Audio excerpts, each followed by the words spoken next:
Prop Culture is the latest special interest series to land on Disney+. I have checked out the entire series and now it's time for me to share my thoughts with you. Before we get into this, don't forget to hit that like button. It does wonders in getting my content out there. And also don't forget to weigh in down in the comments below and let me know what is your holy grail of Disney movie merchandise. Prop Culture follows professional prop hunter and collector Dan Lanigan as he traces down props from a variety of classic live-action Disney films, sharing behind-the-scenes stories and anecdotes with filmmakers, artistic crew, and cast members along the way. Whether they are still in the Disney vaults or found their way into private collections, you'll learn that the stories behind these pieces' inception and where they have ultimately wound up are as fascinating as the films themselves. Prop Culture is essentially the dad show of Disney+. This is the kind of series that you get stuck on the couch with your old man watching on a Sunday morning on the Discovery Channel or on cable, something like American Pickers or Pawn Stars or the Antiques Roadshow. Now I mean this in the least derogatory way possible because I've always had a kind of a fascination with these shows,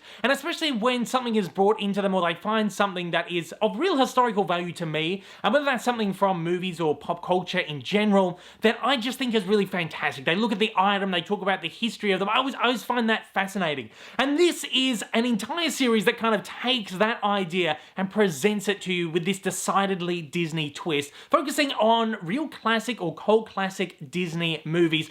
And what I really love about this is the stories behind these pieces. And they're not just props, they are costumes or they're pieces of memorabilia or even concept art in some instances. You get to learn about how they were made, how they were designed, how they were used in the film. But what I also find fascinating is what has happened with these items over time.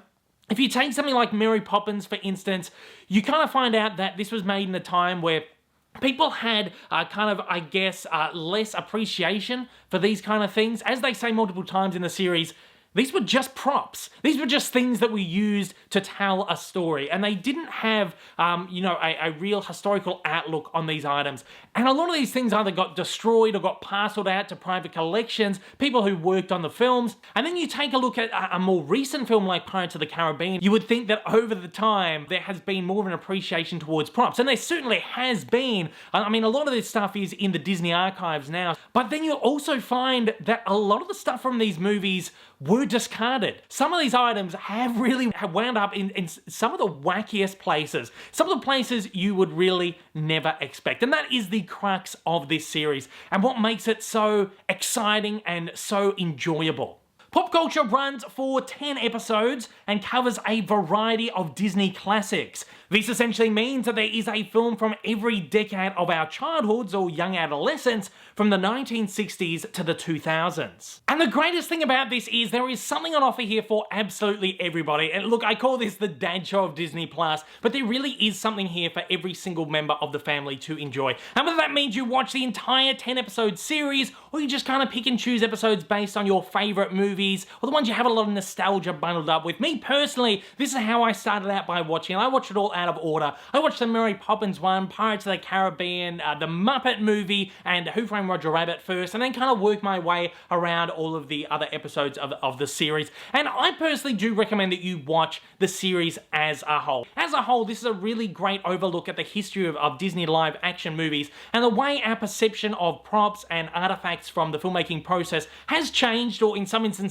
not changed, over time. And I think this is a really great way not only to revisit classic Disney movies, I mean watch an episode and then watch the movie, or watch the movie and then watch the episode, make a real good little marathon out of it, but it's also a great way to discover new favorites as well. So I know there's a lot of movies on here which are essentially cult classics today, and whether that be something like Tron or Honey, I Shrunk the Kids, or even Who Framed Roger Rabbit, is a great way to get you to check these movies out, to not only learn about the history of them, but to also, again, just watch the movie. And all these movies are on Disney+, so there really is no excuse.